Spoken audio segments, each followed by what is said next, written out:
pledge allegiance to the flag of the United States of America and to the republic for which it stands, one nation, under God, indivisible, with liberty and justice for all. And would you please remain standing for a moment of silence, please?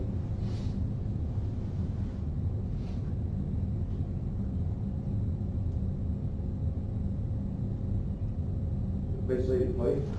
I want to welcome Dr. Christian back tonight. She's been out of here. We're so glad to see you here tonight. I know you are.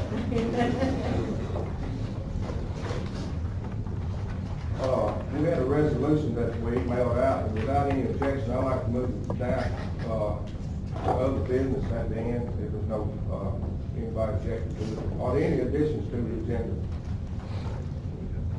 We've got two field trips, and can we put those in the consent agenda? They've all been signed off on, no objection, we'll add those to consent agenda. We need a motion to approve the agenda. Motion by Mr. Davidson, second by Mr. Joyner. All those in favor, let it be known by saying aye. Aye. The motion passed. Are there any groups or petitions here tonight? We've already added the addition to the agenda. There's none anymore. We'll move on to the consent agenda. Do we have a motion to approve the consent agenda without, or would anyone like to remove any items for discussion further? Do we have a motion to approve that as presented? Motion by Mr. Farrell.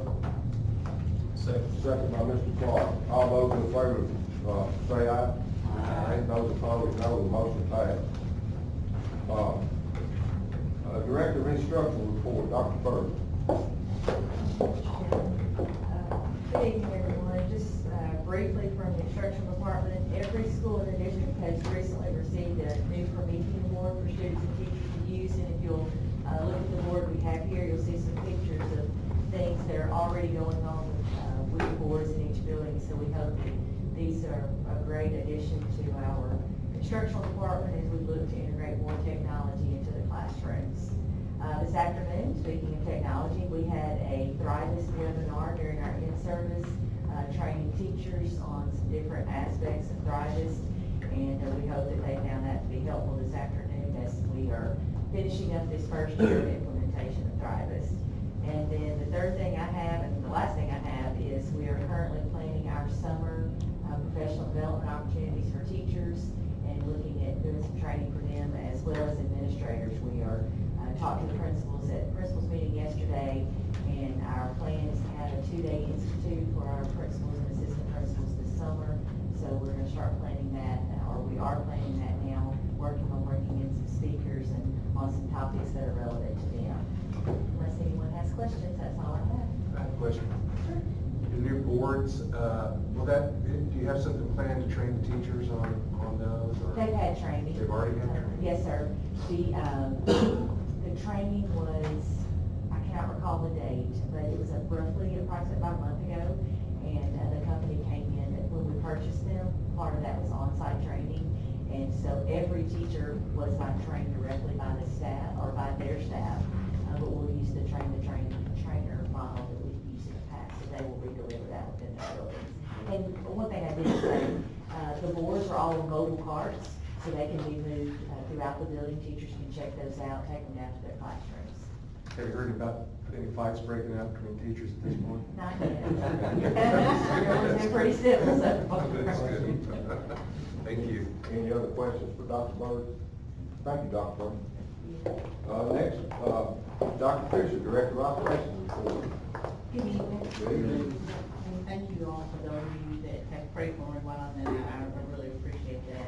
I wanted to start with the lead water testing. We did complete the testing of the drinking water sources as well as the sinks with which our students would come into contact. Those levels are not alarming, but exceeded the recommended levels. And those drinking water sources as well as sinks that exceeded those levels have been removed from service and will remain unavailable until subsequent testing reveals that the lead levels meet the statutory standards. And I know you've received an email about that, so y'all have any questions about anything with that? Okay. The next thing I want to address would be school-age childcare. and I'd like to request the board's direction regarding the YMCA proposal made in January. Please let us know if you would like for us to move forward, do more research, or leave things the way they are for now. Dr. Combs, do you have a recommendation for it? I will say, even though I did appreciate the presentation, and I've spoken with YMCA since then, and I do think there are some good opportunities there. My inclination for right now anyway is to keep things the way they are.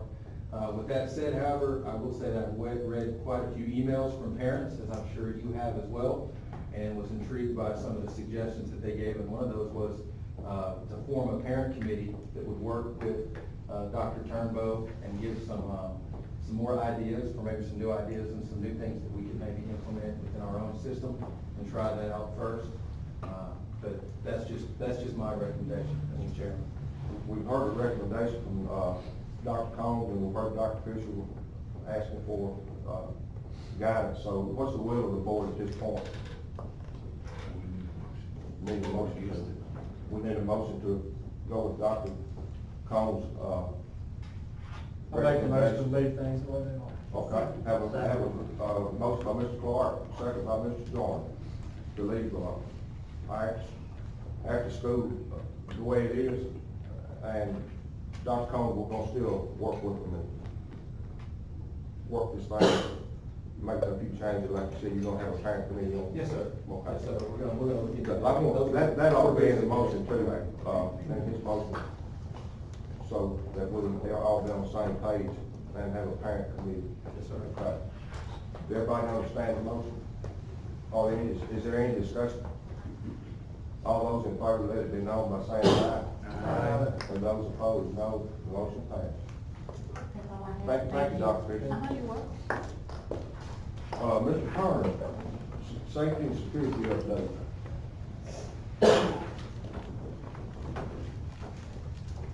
Good evening, everyone. Good evening. Just go through a few things that we've been doing for us, safety and security wise, since the semester started.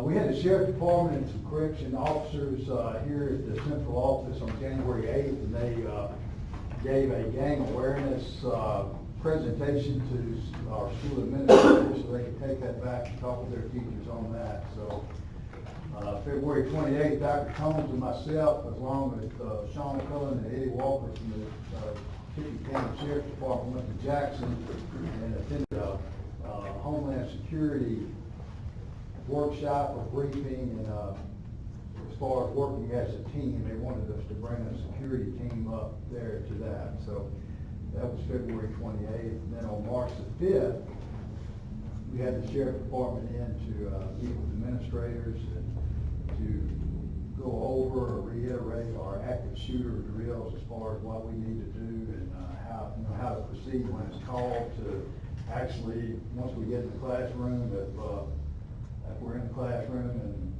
perpetrator starts coming in the classroom. So they sort of briefed us on that, and hopefully the administration will take that back out to the schools and work with the teachers on that.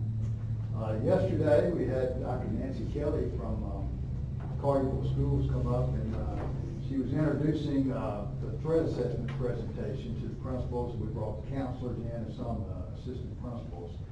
The state is going to roll out their threat assessment training in April, and myself and James Fields and Sherry Yarbrough and Dr. Sonny McCoy will be attending that training to bring back to the school system. And what that does is it works with people when they make certain threats, or they have some type of behavior that's not what we really need to see in the school. And we can, the teams in the school sort of identify as this something we just need to try to redirect their behavior, something we need to start coordinating our services to give to the child. It's really not a punitive thing, it's there to help the child.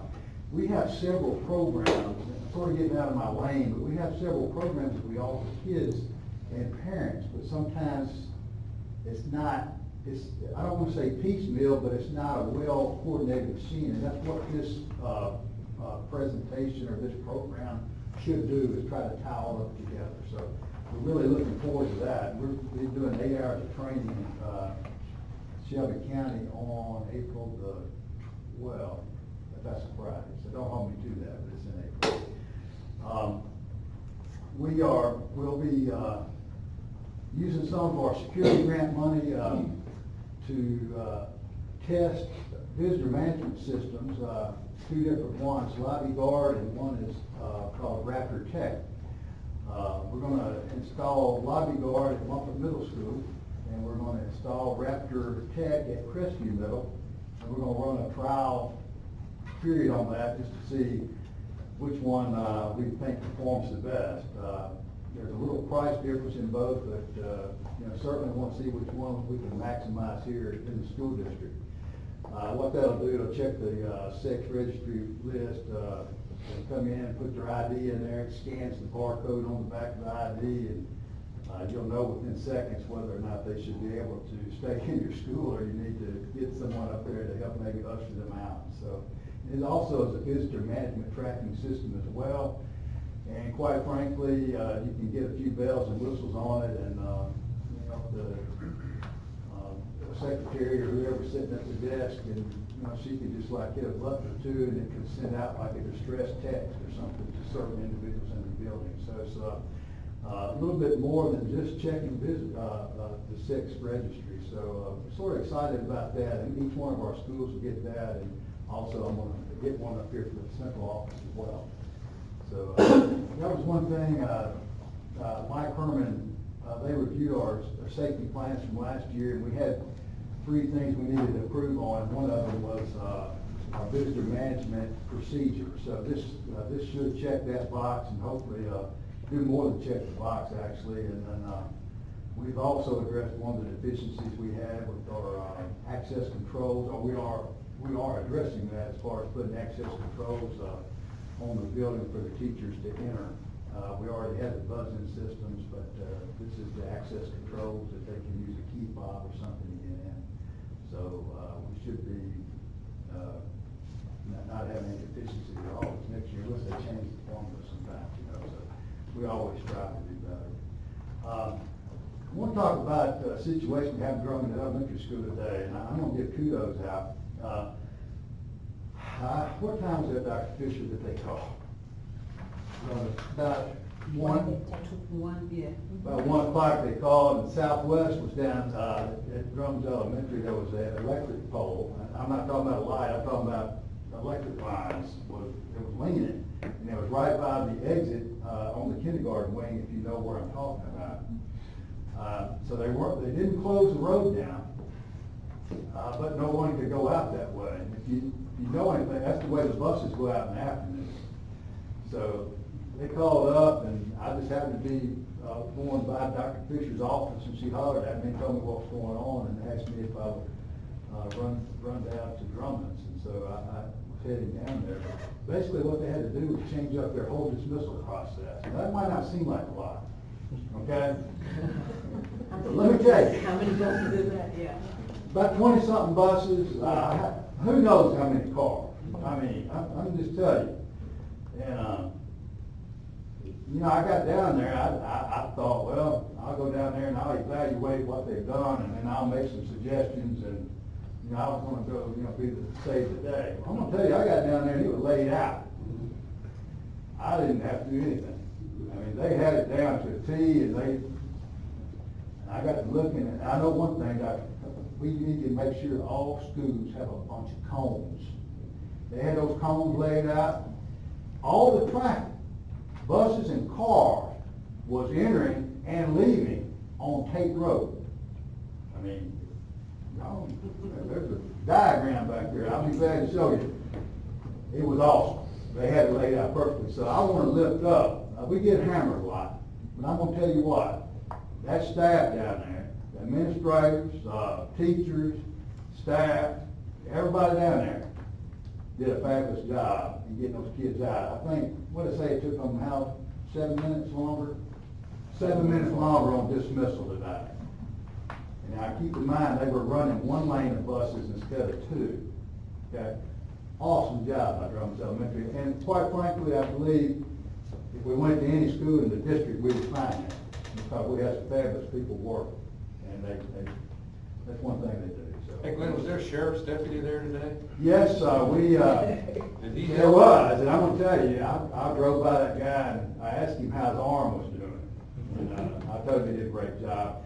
If y'all will remember, y'all gave us permission to use the grant money to put a sheriff's deputy, one at Drummond's Elementary, and also one at Austin Peay. Miss Mills loves them, said, best thing since sliced bread down there. And Miss McIntyre's not here at Austin Peay, but she would tell you the same thing. And I want to tell you, that guy did a fabulous job, because we had 3 lanes of traffic coming in the main drag. I say we, they had 3 lanes of traffic coming in the main drag. The center lane would go down in front of the school and pick the kids up on car pickup, and then they would circle back around and go out next to the playground next to Mumford Drummond's Road.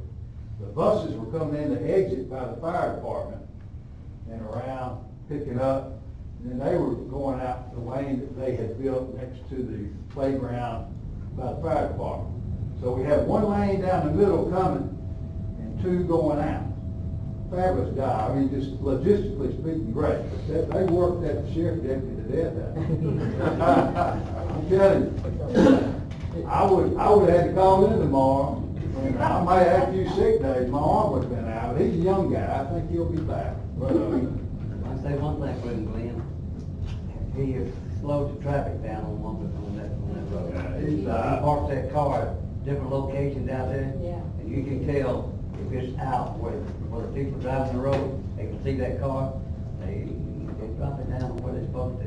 we've slowed them down at both locations, especially, out at Drummond, but also when they're working parent pickup lane, it slowed them down. It's got parents off the phones too, in the parent pickup lane, because, it's against the law to be on your phone in the school zone, so it's really slowed that down. So I just wanted to give Drummond's Elementary props on that, they did awesome. Unfortunately, because if we will, they won't get the recognition that they did a good job.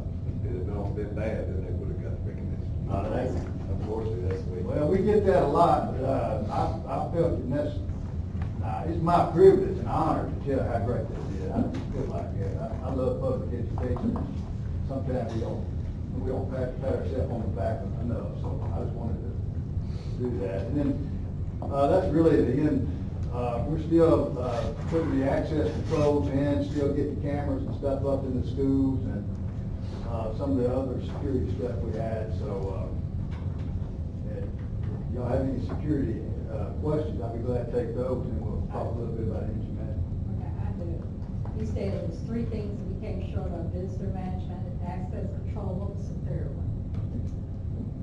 Can't think of it. And I just look at it, Ms. Roselle. And when I say we came short of it, they just determined we were deficient in it. We had access controls last year, but we just really, I guess, didn't highlight it in our plan, which is sort of unusual because we're using the state's template. So, I didn't quite understand that, but, we'll make sure it's in. But we had access controls last year with the APROM system. And visitor management, we do have people sign in, but this, Lobby Guard or Raptor is gonna take it to the next level. And, for the life of me, I can't remember it had something to do with,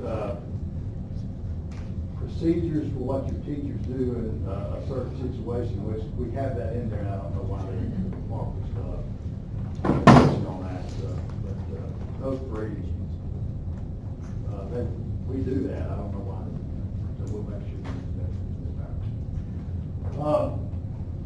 at this time, we had to do the Johnson Controls do the presentation on the performance contracting, and I'll just say this, I came up here 8 years ago, and my main focus when I got up here was facilities and energy. And, we really sort of harped on it really hard. We finished up the second ESI project when I was here, doing Mumford High School and then alternative school.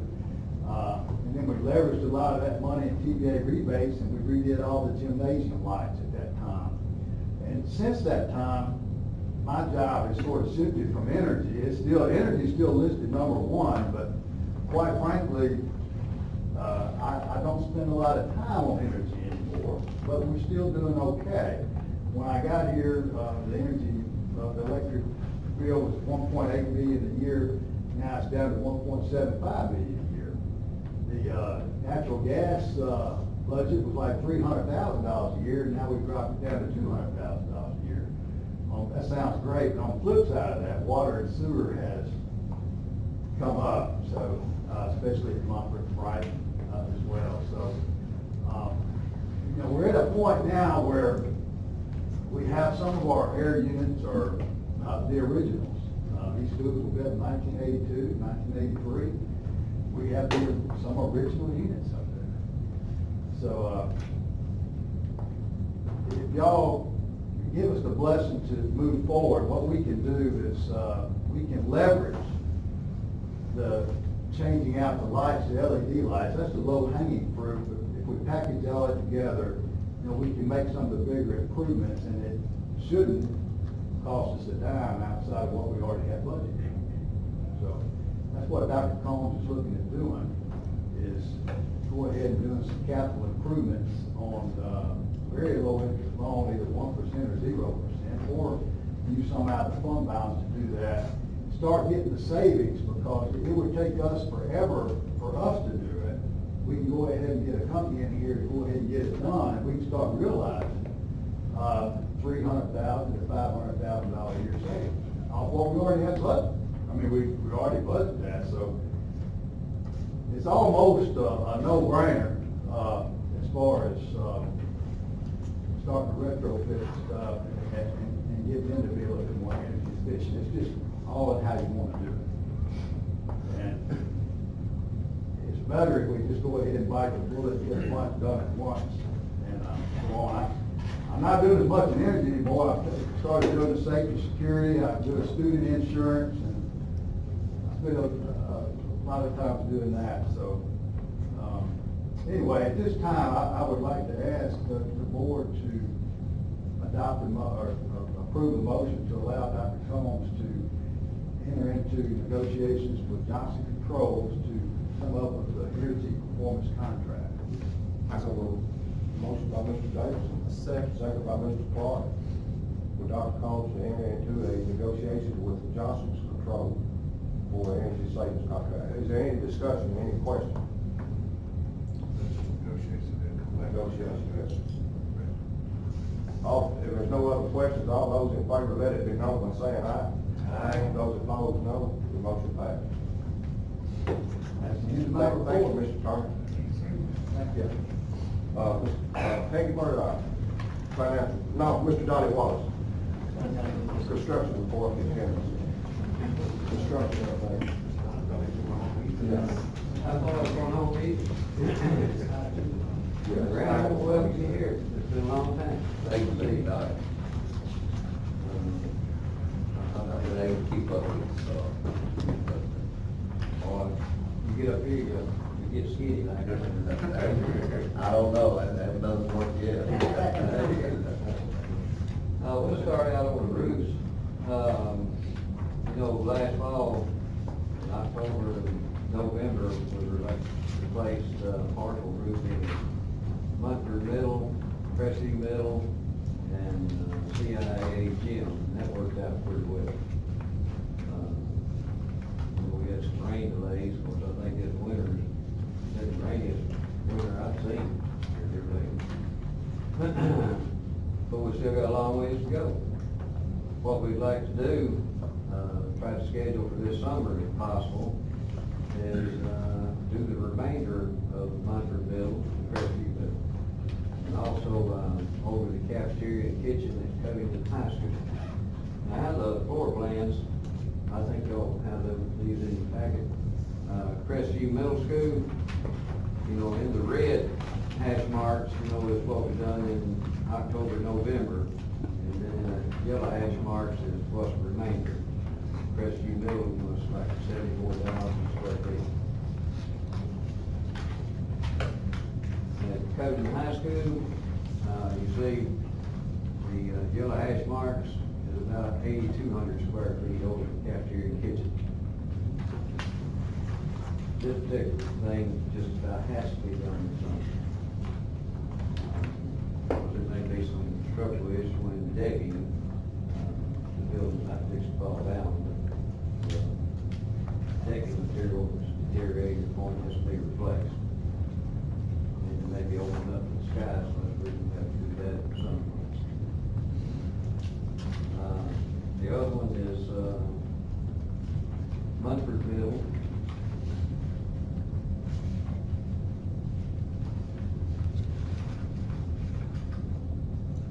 Which you can see the red hash marks is what was done in October, November, and the yellow, is about 74,000 square feet, or 79, excuse me.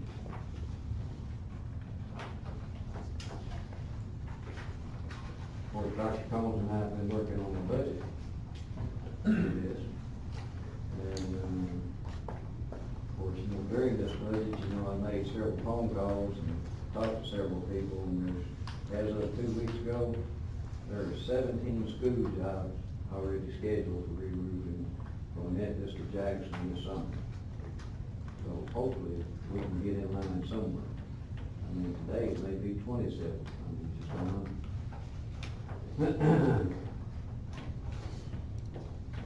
You want me to, Just kind of go over what we talked about, just the, and the final figure. right.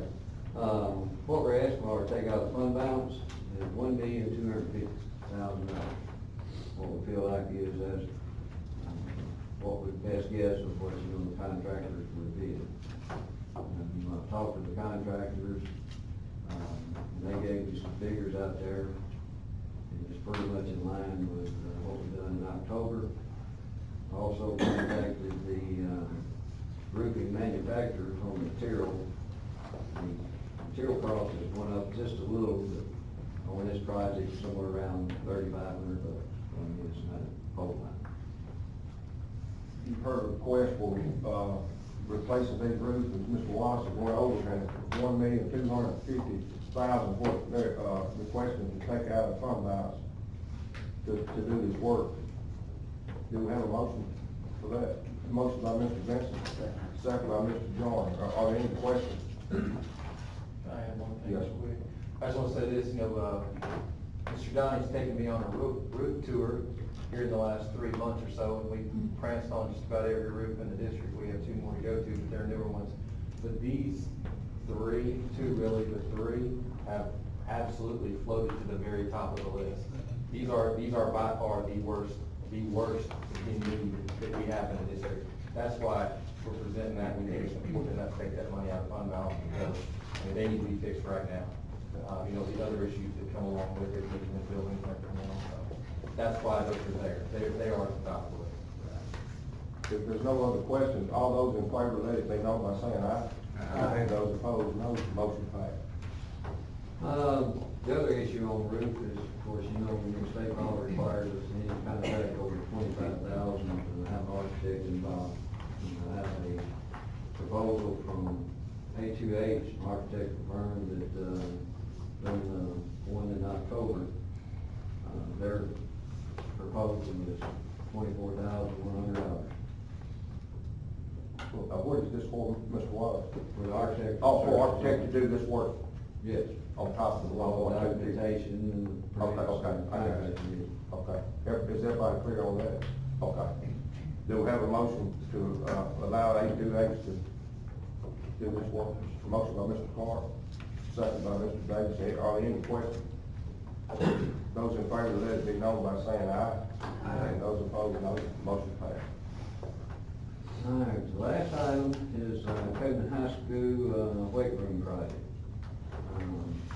I received some detailed drawings last Friday, we reviewed them this week. Trying to make some changes on it. And that's going along pretty good, like air conditioning units I mentioned last month. Had them put on the ground, of course, we got that worked out where we can get them on the roof like they need to be. The biggest issue, roadblock we've come into is some codes issues on toilet fixtures. If you go by the international building codes for this stadium, you would need 40 toilets for women and 22 for men. Of course, in our drawings, you know, we only had 6 in the concession stand building and 4 in the homeless gym. 4 each for men and women. So that would give you a total for the saving, 10 for men and 10 for women. Of course, we got with the codes official in Covington. Of course, we've got to come up with, you know, another plan. So we've gotten with a company in Memphis called Code Solutions that tries to circumvent these international building codes. And right now I'm waiting on A2H to give me a site plan showing the toilet fixture count in the existing main building that we could possibly use to get around putting so many fixtures in there. Now, Can we not file an appeal? well, variance, yes, I mean, that's gonna take time. And I talked to Leslie Fisher, and if we get this done quickly, then that'll be the end of that. So, What's the odds of getting it fixed? well, I talked to the guy in Code Solutions, and he's saying that you could possibly take where the concession building is now, and if we don't have a problem with travel distance to the main building like the gym, then we could use those fixtures in there as part of the count. And we've also, Dr. Combs got some information from other counties, and I mean, they all run into the same problem. I've spoken with both Carterville High and Dyersburg High School, who have new facilities, new football facilities, and, their capacity is twice what ours is. Compton High is about 2,500 is the capacity, correct? That's correct. And at Carterville and Dyersburg, it's 5,000. And at Dyersburg, even though it's 5,000, they require 19 fixtures for women, and ours is 2,500, and she's requiring more than that, the code. So, anyway, we're trying to work a solution around that. The land is no longer an issue because I told some of you that was deeded over Tuesday evening. So that land is now going to be a part of the Gibson County Schools land.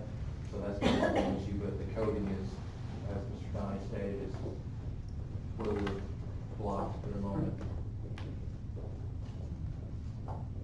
Well, that's better words than what we discussed the other day. Yes, sir. Mr. Wallace? You about through? That's it. Okay. I didn't want to cut you off. But I knew you were getting close to the end there. I got a question. Okay, go ahead, yeah. It's not to do with this, but to do with the tennis courts. Mumford says their tennis courts coming off pieces. And somebody said they thought they resurfaced them not too long ago. Does anybody know? I talked to Dr. Fee yesterday at the principal's meeting, and we had that discussion, and she didn't know anything about it, so she was gonna check into it and then get back with me. I talked to her Wednesday too, kind of like me. Yes, sir. But they are, I drove by today and just looked at them. They look like a sheet of paper out there floating around on them. What they look like. Okay. So I don't know whether they got refinished or whatever, but they played a tournament at Brighton this past week, and she said Brighton had several big areas that popped up. Okay. But she said it looked like brand new tennis courts. I haven't been involved in Right, that's been Mr. Barnett, so I'll check with him on that, and Dr. Fee was gonna give me some more information on that as of yesterday. Yes, sir. Any more questions for Mr. Wallace? Mr. Wallace, thank you for it. Thank you. Now, Mr. Murdoch, financial report. Now, if you'll look at the, budget that looks like this, we have one more, federal piece that needs to be added to our, list of amendments, and it's at the bottom of page 1. And we're moving, $250 into, line 71200, 299. It is for the, FSA PayFlex card. They have a new employee who just enrolled in healthcare, and that's our part to give him his PayFlex card for his HSA. And we're taking it out of instructional supplies. So, that's all that has to be done, but there's never been that line item before, so we have to take it to the county commission to approve moving money into a brand new line. So if you all will approve that amendment, I will take it to the next level. Have a motion to approve this amendment. Motion by Mr. Farrell, second by Mr. Jensen, he had his hand up sometime. Are there any questions about it? All those in favor, let it be known by saying aye. Aye. Those opposed, no. Motion passed. Okay, thank you. And then in your budget, on the 141, you can see that we had, a good February report for, revenue, 10,360,787. And that is, of course, because of the tax or property tax. You see the big lump sum in December as well as in February. So we've been doing a good job as a county paying our taxes. So we have received 70.9% of our revenue budget for the year, which is very good. Then on our expenditures for the month of February, we have spent $6,963,124, which is 8.2% of our expenditure budget. And we have spent 57%. Remember, we're rolling, saving money to pay out those last 4 checks that come in June. So that we need to have a little bit extra in the revenue that hasn't been touched by the expenditures. Any questions on 141?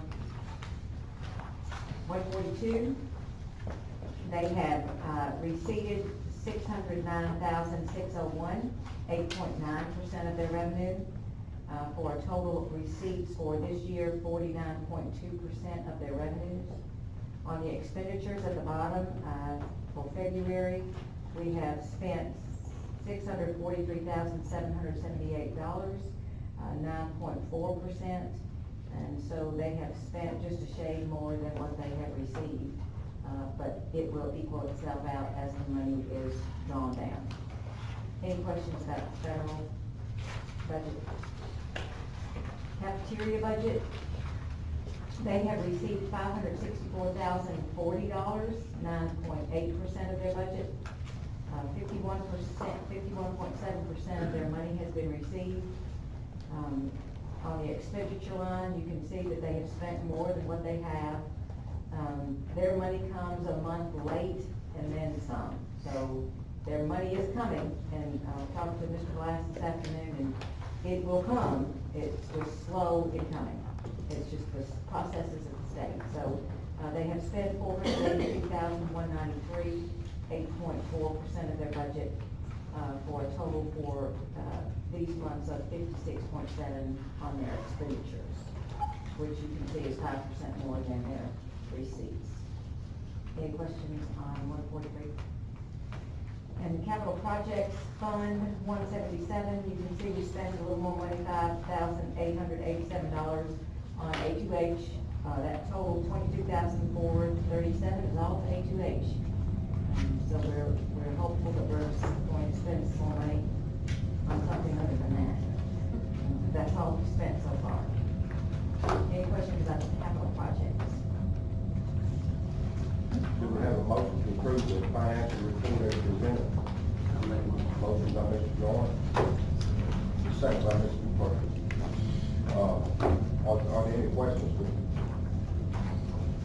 tonight? All those in favor, let it be known by saying aye. Aye. And those opposed, no. The motion passes. Thank you, Ms. Morris. That brings us to the, did everybody have a chance to read the ESA resolution that was emailed out Monday or Tuesday? If I will read it, everybody might not have a chance to look at it. A resolution in opposition to publicly funded education savings accounts. Whereas the Tiffin County Board of Education is responsible for providing a local system of public education. And whereas the Tennessee General Assembly in the 2019 legislative session made an entertaining legislation that would create an education account, ESA in short, program allowing qualifying parents to use public funds for private education options, such as private school tuition, online coursework, homeschool expenses, and so forth. Whereas, although an ESA may be structured somewhat differently than traditional vouchers, it is still a redirection of public education dollars to private institutions. And whereas more than 50 years have passed since private school vouchers were first proposed, and during that time, proponents have spent millions of dollars attempting to convince the public and lawmakers of the concept's efficiency, and yet, 5 decades later, vouchers still remain controversial, unproven, and unpopular. The ESAs are an attempt to rebrand the voucher argument. And whereas the Constitution of the state of Tennessee requires that the Tennessee General Assembly provide for the maintenance, support, and eligibility standards of a system of free public schools, with no mention of the maintenance or support for private institutions. And whereas the state of Tennessee, through the work of the Tennessee General Assembly and the Department of Education and the State Board of Education and local school boards, has established nationally recognized standards and measures for accountability in public education. And whereas ESAs eliminate public accountability by channeling tax dollars into private institutions that may not face state-approved academic standards, do not make budgets public, do not adhere to open meetings and records laws, and may not publicly report on student achievement, and do not face the public accountability contained in major federal laws, including special education.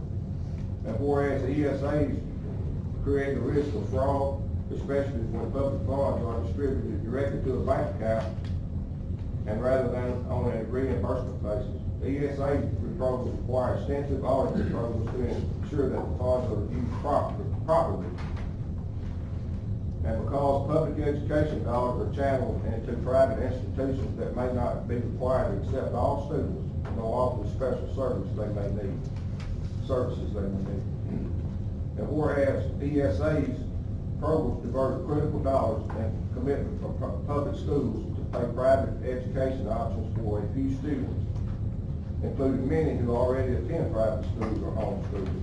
And whereas ESAs are an inefficient use of taxpayer money because they compel taxpayers to support two school systems, one public and one private, the latter of which is accountable to all the taxpayers supporting it. Now therefore be it resolved that the Tifton County Board of Education opposes any legislation or other similar effort to create an ESA program in Tennessee that would divert money intended for public education to private entities.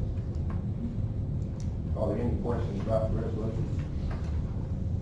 Do we have a motion to approve? I'll make that motion. Do we have a second? Second, Mr. Clark. And, motion by Mr. Clark, second by Mr. Roswell.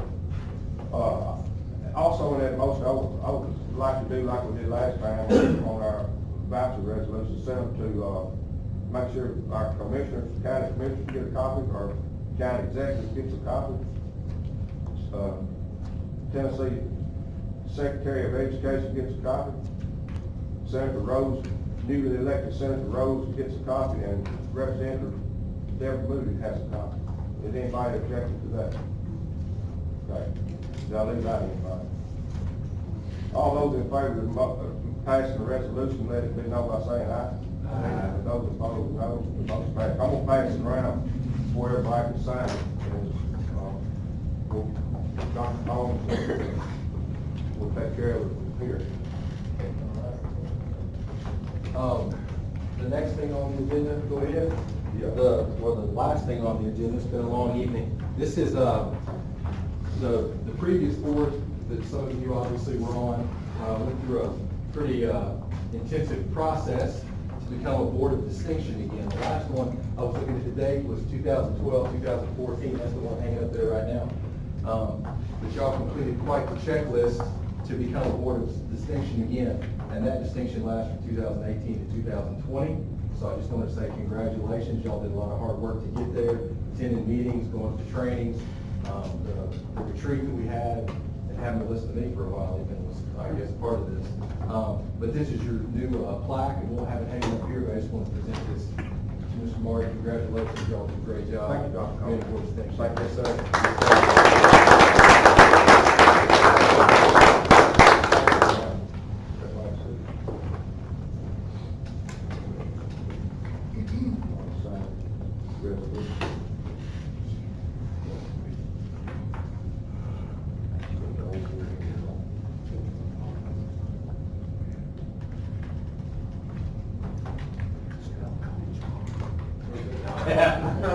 Probably. Dr. Collins, is there a way to put the resolution on our website? Yes, sir. We do that, but, We'll make sure it's on the board portion of it. Sure.